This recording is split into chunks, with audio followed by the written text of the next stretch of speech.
Huwag niyo pong kalimutan mag-subscribe sa aking channel at i-click po ang notification bell para lagi po kayong updated sa aking mga bagong upload na tiyak na ating kakikiligan. Kaninong lansya iyong ayaw umandar? She asked casually. Sa isang kaibigan, bagong bili niya iyon at sinubukan kong gamitin sa dagat kahapon. Pumalya sa gitna ng laot, mabuti na lang at nadaan ako ng bangkang pangista ni Mang Berting. Hinila namin dito. Tumango siya, then asked conversationally, Magtatagal ka ba rito? Depende. Mamaya ay maghahanap ako ng piyesa sa bayan. Kung meron at napaandar ko ay babalik na ako. Pero duda akong may mabibili ako rito sa Puerto Galera. Malamang yung sa Batangas pa, magpapautos ako. Inubos nito ang laman ng mug at pagkatapos ay tumayo na. Mauna na ako sa iyo. Mali siyang tumango. Sinundan ng tingin ng lalaki, admiring the snowy back. Nasa malapit na ito sa pinto ng tawagin ni Tia Coring. Maalala ko nga Ram, pahabol nitong Sadi. Anong buong pangalan mo at nang mailista ko sa record book namin? Hindi ko na itanong naitanong iyon kagabi. Ramon de Viera ho, Manang Coring, wika nito. Kung nabiglaman si Tia Coring ay hindi nito naipalata. Si Joanna na kung hindi natakpan ng bibig ay malamang na mapasinghap ng malakas. Nagpatuloy na ito sa paglabas. Ang magtiya ay nagkatinginan. Isa siyang de Viera, Tia Coring? Halos walang tinig na maglanda sa bibig niya. Nabigla rin ako, Joanna. Pero ano naman ngayon kung kaapelyedo ng lolo mo ang ating guest? Hindi siya sumagot. Kapag kuway tumayo at lumabas ng restaurant o panghabulin si Ram. Nakapasok nito sa cottage nito. She acted on impulse and ran towards the direction of his cottage. Kasalukuyan hinuhubad ni Ram ang basang pantalon upang pumasok sa shower room. Nang marinig ang mahinang katok, napatitig siya sa pinto. Unti-unting bumukas iyon. Sumungaw ang magandang mukha ni Joanna. A hesitant smile on her lovely lips. He stopped unzipping his jeans but didn't bother to zip it back. May nakalimutan ba ako? Aniya, cocking one brow. He saw her swallowed with difficulty. Ang mga mata nito ay mahigpit na nakatuon sa mukha niya na tila ba kapag ibinaba nito iyon, ay makagagawa ito ng isang malaking kasalanan. Bago ka mag-check out, maaari ba tayong mag-usap? Muling tumaas sa mga kilay niya. Hindi na bago ang mga babaeng nagpapakita ng motibo sa kanya. Pero hindi niya iyon aasahan mula kay Joanna. Lalo't nalaman niyang mali ang una niyang palagay rito. He was curious though. Ano ang ipakikipag-usap nito? Hindi niya gustong isiping tama ang unang hinala niya rito. He would be very much disappointed. At bahagya siyang namanghang, malamang kasama ng kuryosidad niya ay parang gusto niyang magalit. Kaninang makita niya ito sa dagat ay totoong nabigla siya. Mula sa katahimikan ng paligid ay basta na lang itong lumitaw sa dalampasigan. Like a sea nymph. For a moment, he was thunderstruck. She was young, beautiful, decente. Ang kilos galong ng mukha ay naghahayag ng kalidad. Hindi niya gustong paniwalaang isa si Joanna sa mababaeng. He silently shook his head. Tungkol saan ang ipakikipag-usap mo sa akin? Malalaman mo kung papayag kang mag-usap tayo. Isang mahabang paghinga ang pinakawalan niya. A muscle flexed in his jaw. Nangihinayang siya. Joanna, he said patiently, isa kang magandang babae. Walang lalaking tatanggi sa iyo, pero hindi ako interesado. Horrified gasp came out of her throat. Pinamulahan ang muka. It isn't what you think, she said angrily. Lahat ba ng babaeng gustong makipag-usap sa iyo'y pinag-iisipan mo ng masama? Sandali lang.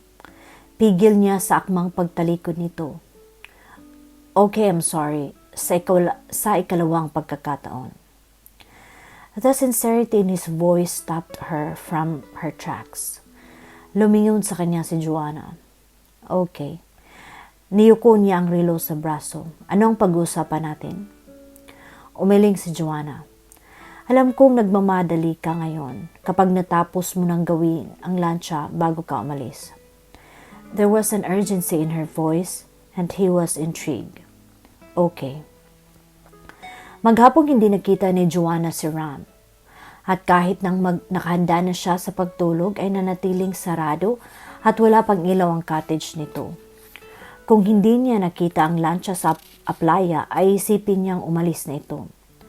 Hanggang sa makatulugan na lang niya ang pagtanaw-tanaw sa cottage nito. Maaga siyang gumising kinabukasan at matapos makapaligo at makapagbihis ay nagmadaling nagtungo sa playa. Agad siyang nakadama ng pagkadismaya nang makitang wala na roon ang lansya. Gusto niyang maiyak sa panghihinayang. Ang walang hiyang lalaki ay walang isang salita. Nalulumong naupo siya sa buhanginan. Niyakap ang mabinti at tinanaw ang dagat. Perhaps he left last night. Siguro ay naayos na nito ang lansya kagabi pa lang. Nakahiram marahil ng Coleman sa ninong birthing niya. Nang bigla ay maisip na malalaman ng tiyak ko rin niya kung nag-check out ito kagabi. Mabilis siyang tumayo upang bumalik sa restaurant ng resort. Nakakailang hakbang na siya pabalik nang maulinigan ang ugong ng motor mula sa dagat. Lumingon siya. Mula sa kanlurang bahagi ay natanaw niya ang lansya. Nabuhayan siya ng pag-asa. Hindi pa ito umaalis. Sinubukan lang patakbuhin ang lansya sa mababaw na bahagi ng dagat. Matyagan niyang hinintay ang pagsadsad nito sa mababaw na bahagi. Kumaway si Ram nang matanaw siya. Tumulong siyang ibigay rito ang lubid na pangpigil upang huwag tangayin ng alon ang lansya. Salamat. Wika nito smiling at her. Itinali nito ang dulo ng lubid sa lansya at pagkatapos ay lumakad patungo sa kanya. Kailan naayos yan? She asked and studied him briefly. Hindi katulad kahapon, ang suot nito ay isang shorts na maong, kupas at tastas na halos ang tahi sa laylayan. Sa pagkakataong iyon ay may suot itong walang manggas sa kamisitang asul. Gayunman, hindi niyo naitago ang magandang katawan. Walang grasang nakabahid sa mukha nito, subalit nangingitim pa rin iyon dahil sa ilang gabing stubbles. It made him look like a pirate. He smiled indulgently. Tila kinaaliwan ang ginawa niyang pagsusuri dito. Kagabi, sagot nito sa tanong niya. Nabili ko iyong piyesang kailangan ko at gabi na akong nakauwi. Tuloy-tuloy ko nang ginawa. Mekaniko ka ba ng lansya? Tanong niya. Hindi niya maiwasang hindi sumulyap sa mabinti nito. Ang nabasang balahibo ay humahapay sa mabinti nito. Nakakaintindi ng kaunti, sagot nito. His eyes searched her face before he added, Alis na ako ngayon, Joanna. Anong gusto mong ipag-usap sa akin? Umiwa siya ng tingin. Gusto kitang yayain sa restaurant ng resort, pero maririnig di tiya ko rin ang sasabihin ko sa iyo. Baka hindi ko maipaliwanag ng husto. Nagkibit balikat si Ram. Makakapag-usap tayo rito, okay lang, maglakad-lakad tayo. She started walking, sumunod ito. Ang mga kamay ay nasa likod na tila isang militar. Maliban sa may kahabaang buhok nito, she wouldn't be surprised if he would tell her he was a military man. May mga gusto akong itanong, simulan niya. Lahat ay pawang personal. I really hope you don't mind. Sinulyapan niya ito. Again, that indulgent smile. She felt like a 4-year-old kid. Kung kaya kong sagutin, ay sasagutin ko. Mamaya ko na itatanong sa iyo ang dahilan ng interrogasyong ito. I will tell you anyway.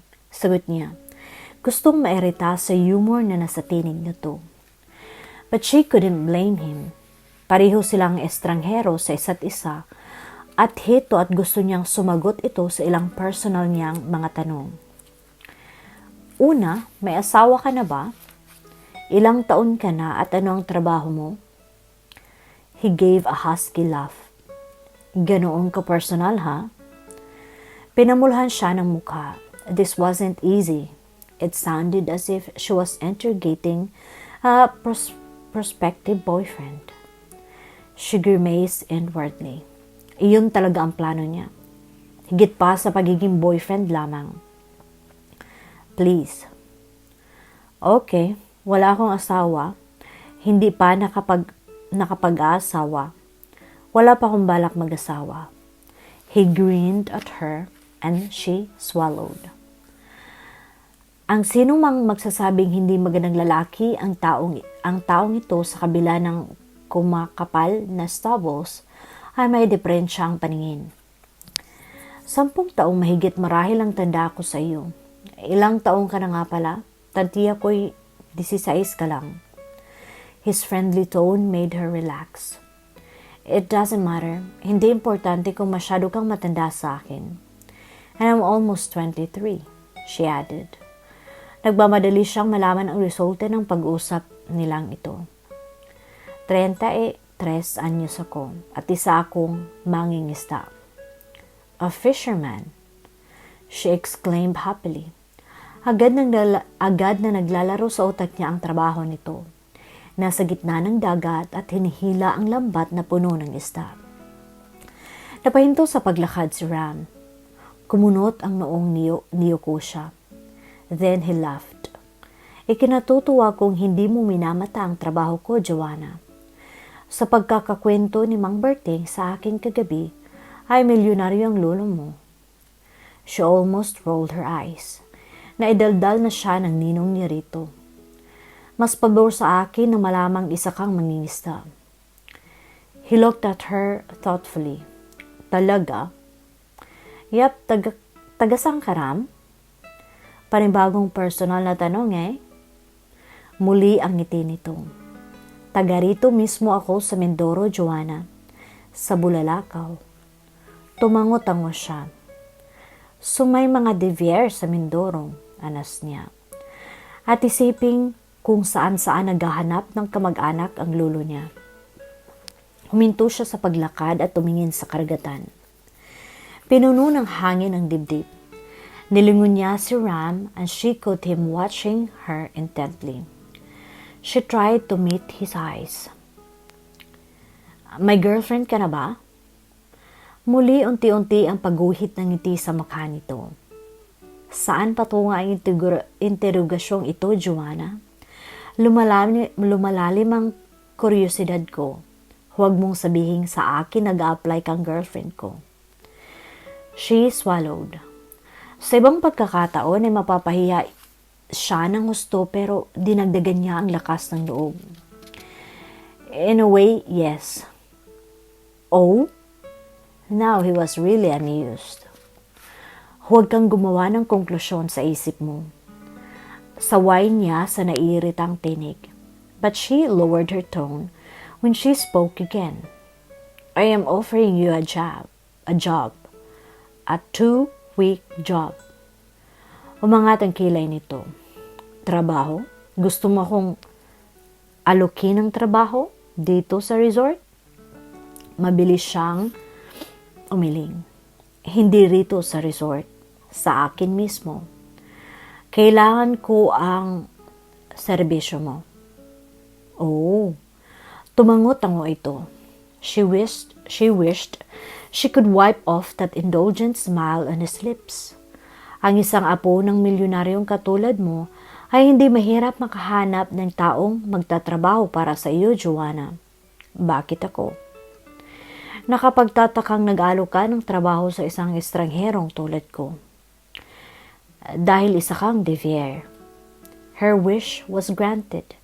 Unti-unting naglaho ang palakaibigang ito sa labi nito.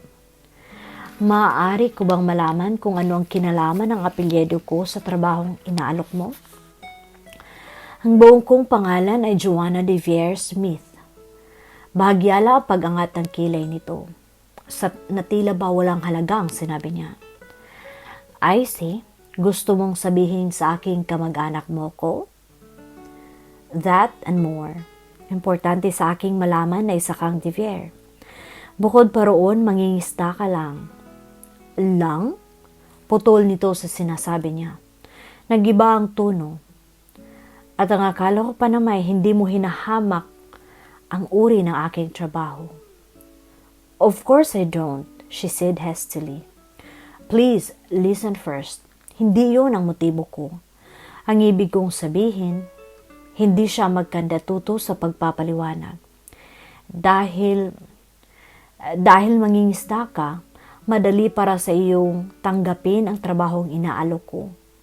Ang ibabayad ko sa serbisyo mo ay baka hindi mo kikitain sa loob ng ilang buwan kung ang pangingisda lang ang pinagkukunan mo ng ikabubuhay. Mabilis na nagunahan sa bibig niya ang paliwanag na para bang kapag binagalan niya ay hindi niya masasabi ang mga iyon. Lumalalim ang misteryo. At dahil mangingisda lang ako, hindi ko matatanggihan ang iaalok mo, ganun ba? Hindi nito hinintay na sumagot siya at dinugtong ang sinabi. Magkano naman iyang ibabayad mo sa akin? Hindi ko kikitain sa loob ng ilang buwan? He was sarcastic. 100,000 pesos para sa 2 linggong trabaho. Inaasahan niyang kikislap ang mga mata nito sa halagang binanggit niya. Lalalim ang interes. But she was disappointed. Sa halip ay tumaas ang isang sulok ng bibig nito sa nakakalukong ngiti. Maipapapatay ka ba, Joanna? He asked, half amused, half mocking. May ilang beses siyang muling humugot ng buntong hininga bago diretsang sumagot. I want a temporary husband, Devier. Namagitan ng katahimikan sa pagitan nila. Tanging ang hampas ng alon sa baybayin ang maririnig. Si Ram ay nanatiling nakatitig sa kanya na tila ba tinubuan siya ng sungay sa gitna ng ulo. Kapag kuway, ano ang ibig mong sabihin? Gusto kong magpanggap kang asawa ko sa loob ng panahong sinabi ko sa iyo. As I said, a temporary husband.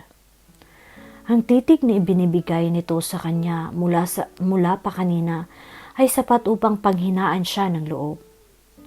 But she went this far at wala siyang balak umatras. Sino ang gusto mong lukuhin sa pagpapanggap na mag-asawa tayo? He asked, an edge in his voice. It isn't what you think. Nairita niyang sinabi. Agad ang pagsalakay ng guilt sa salitang lukuhin na ginamit nito. In a way, yun ang balak niyang gawin. Hindi dahil gusto niya. She was compelled to do so. Kung hindi yun isang makulit na manliligaw, pakipaliwanagan mo ko. Sarcastic ang sagot nito. Ang kahuli-hulihang hibla ng friendliness sa mukha ay tuluyang naglaho. He looked dangerous and formidable. Now, she would like to wish the smile back on his face. Hindi naging madali ang pagpapaliwanag niya rito dahil hindi naman niya gustong magkaroon ito ng hindi magandang impresyon sa abuelo niya. Maingat niyang ipiniliwanag ang tungkol kay Conchita at kay Julio. Sinabi ko sa lolo na committed na ako, na may nakilala ko sa minsang pag-uwi ko rito sa nakalipas na mga buwan. Hindi siya naniwala at hindi ko mababawi ang sinabi ko. Ngayon ko napatunayang totoo ang kasabihan ng isang kasinungalingan kapag sinimulan ay nagiging kawing-kawing. Matabang nitong sabi. Hindi ko gustong magsinungaling sa kanya. Depensa niya sa sarili. I was pressured to tell him so. At huwag mong iparamdam ang guilt sa akin, Devier. Inaalok kita ng trabaho, 2 linggong buhay milyonaryo at ang halagang 100,000 piso. 100,000 piso sa 2 linggong trabaho? He reiterated. Hindi masama. Talagang hindi masama. Tumaas ang tinig niya. It's a lot of money in a short of time. At para sa isang mangingisda katulad mo. Paismid itong umiti. Subalit, nang tingalain niya ito, ay nakita niyang kumislap ang mga mata nito, giving her the reaction she expected from him. At paano mo ipaliliwanag sa lulo mo ang pagiging devier ko, pero nakaligtaan mong sabihin sa kanya? I'll take care of that. Puno ng kumpiyansa ang tingin niya. Hindi na niya gaanong bibigyan iyon ng pansin. Ang mahalaga sa lulo ay isa kang devier. You'll soon find out that. Deal, he said after a long moment. Pero kailangan ko ng paunang bayad. Nanlalaki ang mga matang napatingala siya rito. Pumapayag ka? Bulalas niya. At sa bugso ng damdamin ay napayakap siya rito. Oh, thank you, Ram. She felt him stiffened. At bago pa niya maisip ang ginawa at kumawala rito, ay naramdaman niya ang isang kamay nito sa bewang niya, holding her against him and raising her inches from the sand. Ang isang kamay nito ay sa batok niya, holding it firmly. He bent, angled his head, and kissed her. Nanlalaki ang mga mata niya. His lips were moving against hers, tasting every corner. Her mouth involuntarily opened as she gasped. His tongue slid through her mouth and tasted its sweetness. Ang pagkamangha niya ay nahaluan ng damdaming hindi niya agad mapakibagayan. Ni hindi niya alam kung anong gagawin. She remained passive in his arms. Hindi tumutugon. Hindi rin naman tumututol. But she was supremely conscious of the warmth of his chest and of the arms that was holding her body. And the kiss did some havoc to her senses. Kung gaano nito katagal pinagsamantalahan ng malabi niya ay hindi niya matiyak. Ang namalaya niya ay lumapat na muli ang mga paa niya sa lupa. At naramdaman na niyang muli ang lamig ng hangin sa balat niya. Sandaling nagdaan sa isip ang panghihinayang na pinakawalan siya nito. She shivered and attributed it to the cold breeze. Ipinagsalikop niya ang mga braso sa katawan. Hindi mo dapat ginawa iyon, she said hoarsely. Unti-unti ang pagitaw ng ngiti sa mga labi nito. Kailangan natin ng practice, wika nito. The smile spread into grin. Practice? Her eyes widened. Mag-asawa tayo, hindi ba? Hindi yan kasama sa usapan natin. Gusto mong mag-back out? Hammer nito sa baliwalang tono. Okay lang. Para siyang dagang nasukol sa isang sulok. With worried eyes, napatingin siya sa laot na tila ba naruroon ang kasagutan sa mga kinasangkutan niya. Tama ba ang ginagawa niyang ito? Sa simula pa lang ay hindi na maganda ang nangyayari. Relax, Joanna, sabi nito after a while. May banayad na sarkasmo sa tinig. Hinagkan lang kita. Huwag mong sabihin hindi ka pa nahahagkan. Wala kang pakialam sa bagay na iyan. She hissed. Hindi kasali sa usapan natin ang ginawa mo. Ram smiled at her unrepentantly. Then he took her chin between his thumb and forefinger.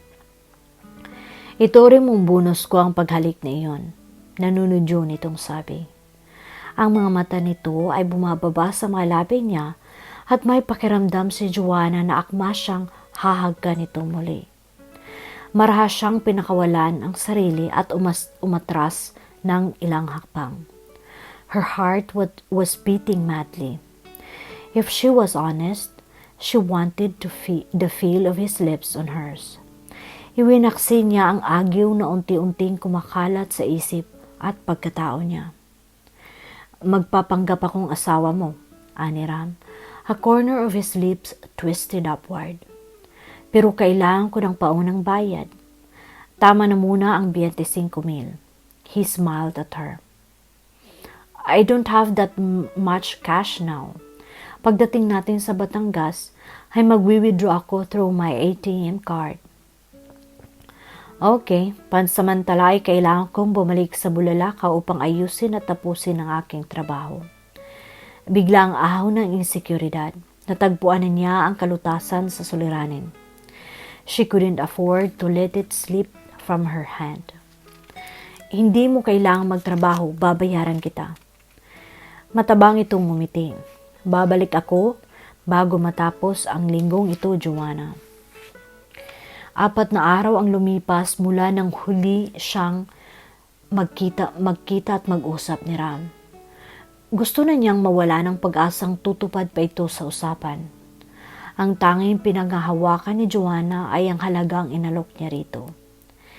Nasa average level man ang buhay ng isang tao at may permanenteng trabaho, hindi madaling isantabi ang 100,000 piso sa isang walang kahirap-hirap na paraan. At isang mangingisda si Ram, hindi nito magagawang baliwalain ang halagang iyon. Nang umagang iyon ay kausap ni Joanna si Don Serafin sa telepono. Mahabang panahon na ang ibinigay ko sa iyo para mag-isip, Joanna. Wika ng Don sa kabilang linya. If you don't come home within the next 2 days, pakakasalan ko si Conchita. Hindi mo gagawin iyan, Lolo. Mabuhay niyang sabi. Nasa tinig ng abuelo na seryoso ito. Try me. Hamon nito. Nagpahiwatig na ako sa kanya, 2 araw, apo. Umuwi ka at pag-usapan natin ang tungkol sa inyo ni Julio. 1 buwan na rito si Julio. At ginagaranti ako sa iyong magkakagustuhan kayo. Napasandal sa frame ng bintana si Joanna. Hindi malaman kung ano ang sasabihin sa abuelo nang mula sa kinatatayuan ay natanaw niya sa playa ang isang pamilyar na multo. Ang gadang pag-alo ng tuwa sa dibdib niya. All right, Lolo, nakangiting sabi niya. Uuwi ako riyan kahit bukas din. Pero hindi para ipakipag-usap ang tungkol sa amin ni Julio, kundi upang ipakilala ko sa inyo ang aking asawa. Asawa? Mabilis niyang inalayo sa tainga ang telepono dahil nabingi siya sa sigaw ng abuelo. Niluloko mo ba ako, Joanna? Lo, sinasabi ko na sa inyo bago ako umalis na may nobyo na ako, diba? Hindi niyo ako gustong paniwalaan. Pinabilis ng pagpipilit ninyo sa aking ipagkasundo ako kay Julio ang aming kasal. Sunod-sunod na pagmumura ang narinig ni Joanna sa kabilang linya. Kinabahan siyang aatekihin ito anumang oras. Subalit nang humupa ang litanya nito ay, okay, sama mo ang asawa mo rito bukas. Naghahamon itong utos. Ipinahiwatig ng tinig na imposibleng magagawa niya iyon. Her grandfather didn't believe her at all. You will meet him tomorrow evening, Lolo. Puno ng kumpiyansang sabi niya at nagpaalam na.